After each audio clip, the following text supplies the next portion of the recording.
साथ इस समय राष्ट्रीय स्वयंसेवक संघ के सह प्रांत कारवा संजय जी हैं, हम उनसे चर्चा करते हैं। संजय जी, जिस तरीके से हिंदुओं पर न सिर्फ बांग्लादेश या म्यांमार या पाकिस्तान में अत्याचार हो रहा है, भारत के भी कई इलाके ऐसे हैं जहां पर हिंदू प्रताड़ित है।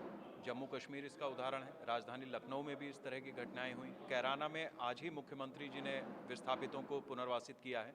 तो संघ इसे किस दृष्टि से देख रहा है?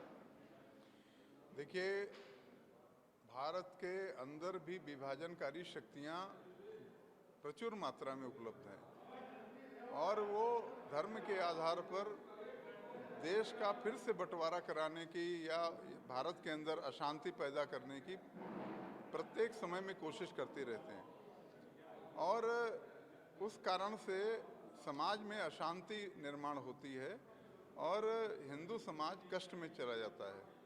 तो इसलिए जहाँ पर भी इस प्रकार की समस्याएं आती हैं, संघ के कार्यकर्ता उसका डटकर मुकाबला करते हैं और उसको शेष समाज के साथ जोड़ करके और उनका मनोबल भी बढ़ाने का काम करते हैं और उनके पलायन को रोकने के लिए पूरी ताकत लगा करके कि पलायन नहीं करें वो, इसलिए पूरी शक्ति लगा करके हिंदू समाज के साथ कंधे से कंधा मिला के संघ खड़ा रहता है।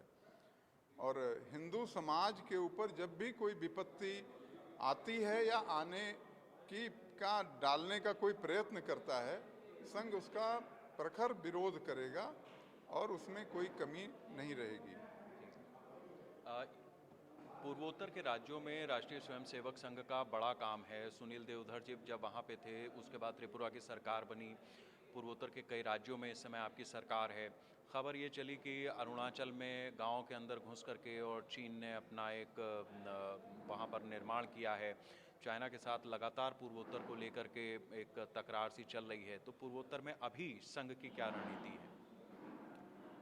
पूर्वोत्तर में इस प्रकार की जो भी गतिविधियां हैं उसको देखने के लिए भारत की सेनाएं हैं और भारत की सेनाएं पूरे दुनिया में इस प्रकार के किसी भी प्रकार की शक्तियों का मुंहतोड़ जवाब देने के लिए सक्षम है।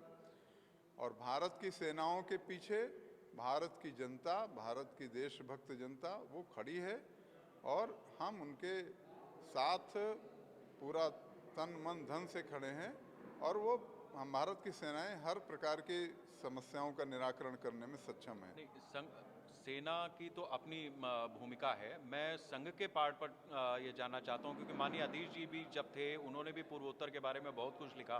बहुत सारी पुस्तकें उस समय प्रकाशित हुई। पूर्वोत्तर में संघ का बहुत बड़ा काम रहा है। मैं संघ के परिप्रेक्ष्य में जानना चाहता हूँ।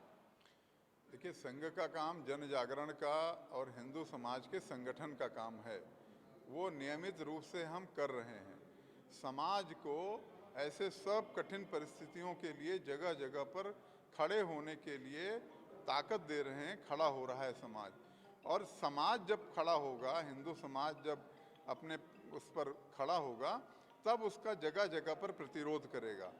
संघ एक अलग से कोई फोर्स यहाँ से नहीं भेजता, वहीं के समाज को और ऐसे सब देश विरोधी गतिविधियों से लड़ने के लिए और तैयार करता है, जिससे कि उनका मुंह तोड़ जवाब वहाँ का समाज दे सके। जी, एक अंतिम सवाल और मेरा, जैसा आपने जिक्र भी किया कि कोविड के दौर में संघ की जो शाखाएं थीं वो ऑनलाइन हो गई थीं। अब वापस सार्वजनिक रूप से जैसे शाखाएं लगा करती थीं, उस दिशा में काम हो रहा है। मैं कुछ जगहों पर गया, मैंने पूछा, तो ये बात तो सही है कि प्रचारक जाते हैं, लेकिन जैसे पहले प्रचारक गांव-गांव जाते थे और घर में कई बार कार्यकर्ताओं के यहाँ रुकते थे, बताया जा रहा है कि वो स्थिति अभी नहीं बन पाई है। तो क्या ये माना जाए कि जो पुरातन स्वरूप है वो मिलेगा, ये नए दौर का संघ होगा? नहीं नहीं, संघ का काम शुद्ध सात्विक प्रेम का काम है और वही आधार लेकर के संघ आगे काम करेगा और कोई आधार नहीं है।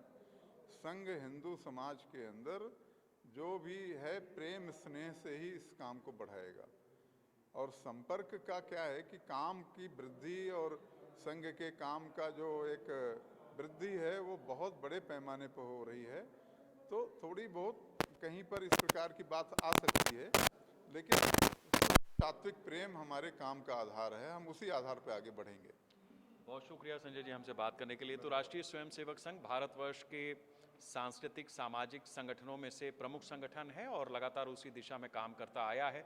अभी भी वो निरंतर उसी दिशा में काम कर रहा है, जन जागरण का और हिंदुओं को खास तौर से जगाने का।